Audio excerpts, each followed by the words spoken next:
Hey, Brian Sullivan, founder of Precise Selling with your weekly video tip. Okay, we've all been on a ton of Zoom, GoToMeeting, MS Teams. And when was the last time you heard somebody say, "Sweet, I just got another GoToMeeting invite for the 6th time this week"? All right, the short answer is never. Let's face it, most company leaders, managers, I don't care if you're a salesperson, we don't go yes after the Outlook email pings and tells us we've got to get on again. And why is this?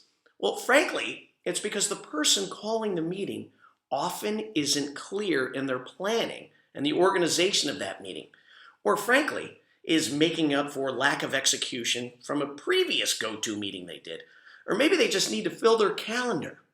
Now, to prevent you from wasting your time and the time of your colleagues with whom you love, I'm going to give you 5 tips today and give you 5 tips next week. Now, if you do these things, your attendees will be more eager to attend your virtual meeting and actually participate.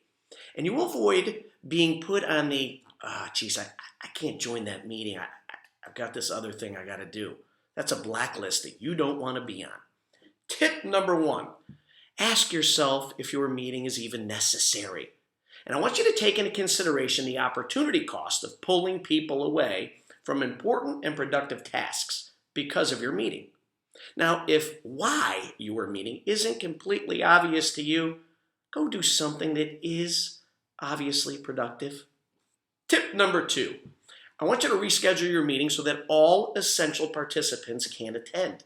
I mean, why bother meeting if the key decision makers and action makers aren't there to make a decision or commitment?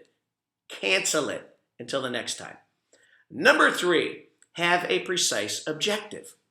I want you to think through exactly what do you want the attendees to do as a result of the meeting. You see, meetings are only valuable if people go away and do something they wouldn't have already done without the meeting. Tip number 4, have an agenda. Send it to the attendees beforehand. What it's going to do is it's going to allow them to think through the objective and the topics. And as a result, they're going to become better prepared to participate. Also, this is a good tip. I want you to ask them to think about and bring at least one idea in advance that will advance the meeting objective. See, if they know that they're coming to the meeting as a participant and not just as an attendee, they're going to be more interested in the successful meeting outcome. And tip number 5 this week is stick to the agenda.